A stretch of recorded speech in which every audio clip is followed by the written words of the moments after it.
Hello, everyone, and welcome to the Southern Reads podcast, the show where I talk about books and only books and everything book related. Today, I am joined by Miss Candace Boswell. Candace is an author pursuing a biology major with a minor in English from Tennessee State University. Her roots are both in New York City and Nashville, Tennessee, and when she's not writing, she can be found with either a book in hand or studying a slide under a microscope. Her mission is to create stories where diverse characters are fully fledged people.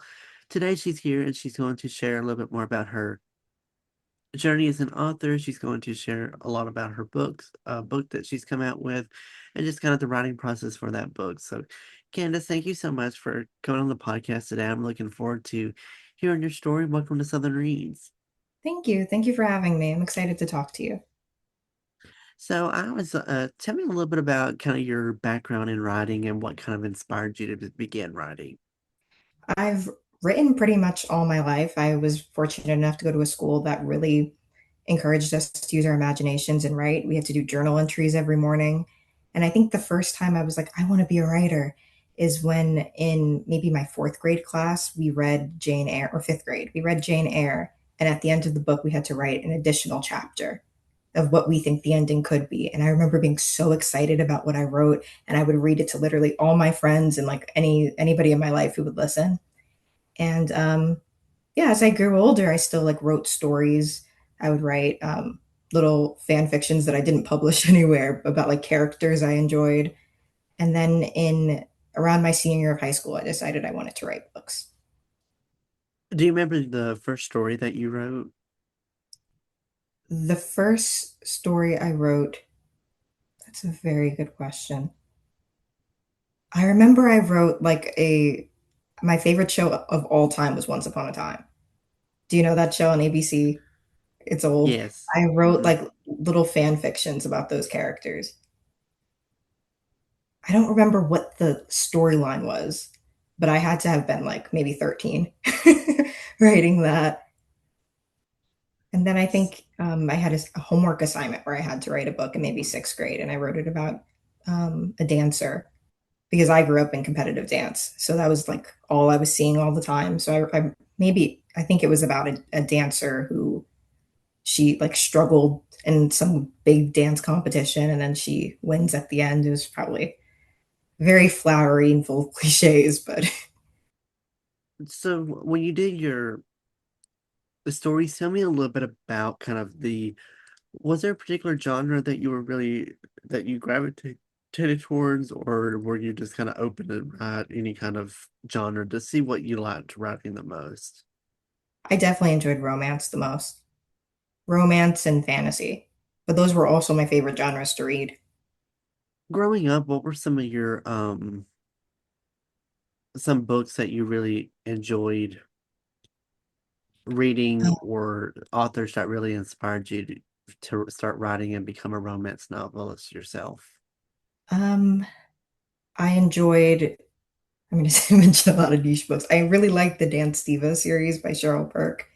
Um, I read Dork Diaries growing up. Um, John Green, I loved his books growing up. Um, yeah, I think those were some of the main two. And the Once Upon a Time franchise had their own series that had like it followed each of the characters. So I guess that still is like the romantasy world. So when you started writing your own books, share with me kind of your writing process about, share with me a little bit about how you go about your writing. Do you do a book of it at one time? Do you kind of write one chapter and then wait to do another chapter? Tell me what your writing process is like. I it starts with like whatever little seedling of the idea is that I get. And I'm a very auditorial person. So I start going to music and thinking about different songs that remind me of characters or different elements in the story that I want to portray. And then I make a whole book playlist, whether it's either about like specific parts in the book that feel different to me or different characters. And then I'll just listen to that playlist over and over and over and over again. And I'll write down like little ideas, whether it's on a piece of paper or on a notes app of where I want to go with the story. Um, I also have something called aphantasia, so I can't really see things in my mind very well. So I'm able to I go on Pinterest to get ideas of like what I think the characters look like and what the setting looks like. And then finally I'm able to sit down and really focus all of my ideas into the actual body of work. And for when I start, I try to do the first few chapters and then I write whatever moves me. So I'll skip and I'll do like let's do chapter 10 or let's do this section or this scene and I'll skip around. So, when it came to publishing your book and coming out with the book itself, did you want to go through like the kind of the traditional publishing, or did you want to become a self-published author? Tell me a little bit about your process of how you decided about about publishing. Well, when I went to publish my most recent release, It's Always Been Us, I had never really intended to publish it. I kind of just wrote it for me and I shared it like with some members of my family. And I came across the ad for Varus Publishing on Instagram. And then I was like, I looked into it and I think I sent it to I think I sent it to my mom first. And I was like, do you think I should go for this? And she was like, yeah, why not? So I filled out the form. I gave them the first maybe 50 pages of my manuscript. And then I received the offer. They went to see the full manuscript and then I received an offer. Um, so there was no real like, should I be a self publisher? Should I go the traditional publishing route? For me, it just kind of happened organically. Looking through, uh, what's been some of the reception that you've received so far about the books that you have published? I've gotten a lot of people who, because the book is about characters that have juvenile idiopathic arthritis and Ehlers-Danlos syndrome. So JIA is a chronic illness that affects your joints. It's where your immune system attacks your joints, and EDS is a connective tissue disorder. And the book follows these characters who were premature, who and the book doesn't really have much to do with their prematurity or the illnesses that they've acquired because of it, but they grow up and those are a part of their lives. Um, and a lot of people have reached out and said that the book mirrors their experience and they feel validated in reading these characters. And they love the idea that it doesn't have a lot of books about chronic illness. One of the characters will die and it's really sad. And this book is about their love story. So a lot of positivity has come from people reading the story. So the main series book that you've come out with has been the Strong Enough for Love series. Share with me a little bit about the backstory behind this series and what the series is overall about. Okay, so the first book in the series is It's Always Been Us, and it's about these characters named Jenny and Drew who are premature, they're NICU babies, and they grow up with each other, they're inseparable, and then something happens when they're teenagers that breaks them apart, and they live complete adult lives without each other, and a circumstance with a loved one brings them back together as adults, and they have to reckon with their falling out and feelings that they might have had for a long time that they never got to express to each other. It's this series will be a bunch of or three interconnected standalones. So the first couple is Jenny and Drew, the ones I just mentioned, and the next two will be from different perspectives, but they all might coincide a little bit. Is it hard writing for romance novels, or was it kind of easy writing it due to your love for romance? You kind of had a general idea about how romance novels are structured and how they're usually planned out.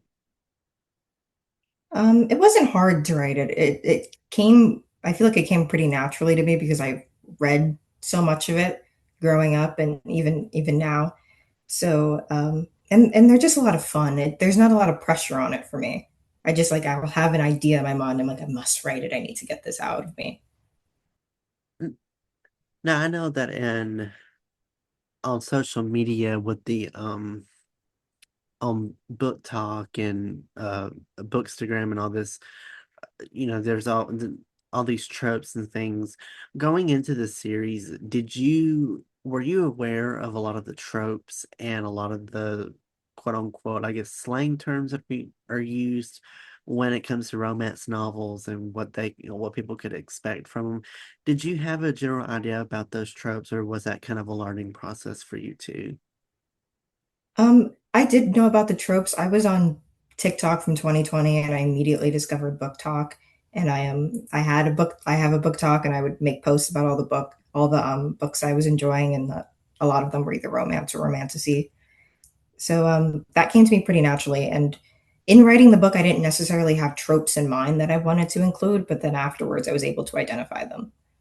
Who were some romance authors that kind of inspired you to write the series and or have been inspirations for you? Maisie Eddings, I've loved her work since her debut. She has a book called A Brush with Love about dentists, two dental students falling in love. Um, and it talks a lot about anxiety. And I feel like she was able to weave that into the story for this character very, very well, where it wasn't, anxiety wasn't like a character in and of itself that came, like over, um, that took over the narrative. It was just a part of the story. Um, Another author I really enjoyed was Hannah Moskowitz. She has a book called Sick Kids in Love, um, which her main character or Isabel has JIA, which I grew up with. So it was the first time I felt myself represented in that way in literature, and it was positive. Looking kind of throughout your whole career, which story or what writing prompt have you are you the most proud of? Can you restate the question? Which from the words that you've been able to work on and kind of what you have wrote in the past and now, what's been your favorite story that you are most proud of? Okay.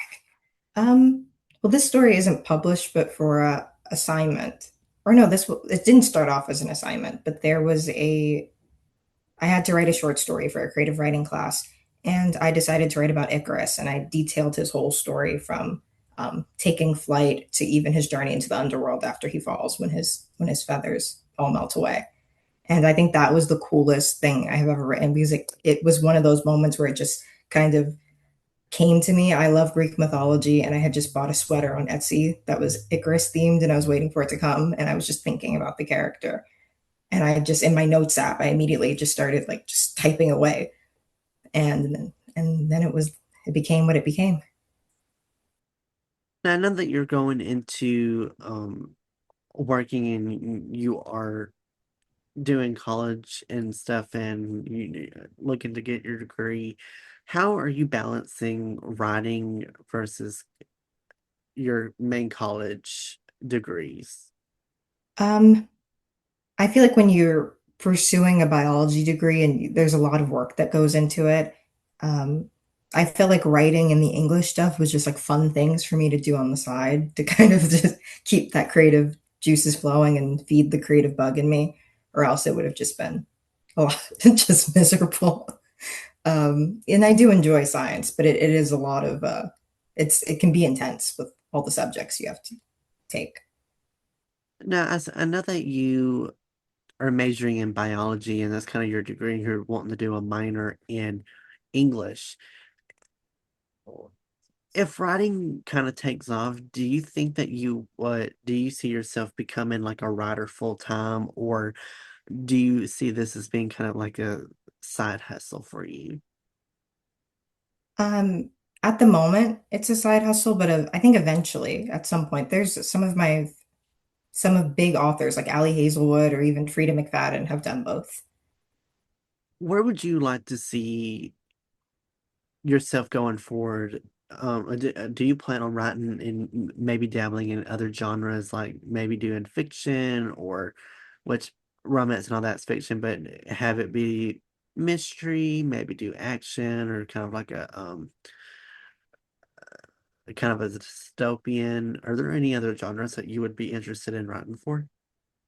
I would love to do historical fiction. I would love to do a Greek mythology retelling, um, fantasy. Some of these are just like little ideas that I've had that I haven't really focused in on, but they're definitely things I want to do down the line. To anyone listening, what advice would you have for someone that's maybe wanting to become a romance author, but they are having a hard time trying to figure out what kind of story or how they want to format? their book, what have been some tips that you've learned personally that has helped you a lot that you can give to my audience today?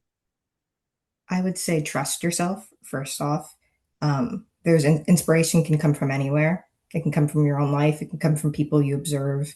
I would say make sure you read as much as you can, learn from all of your favorite authors, and just soak it all in.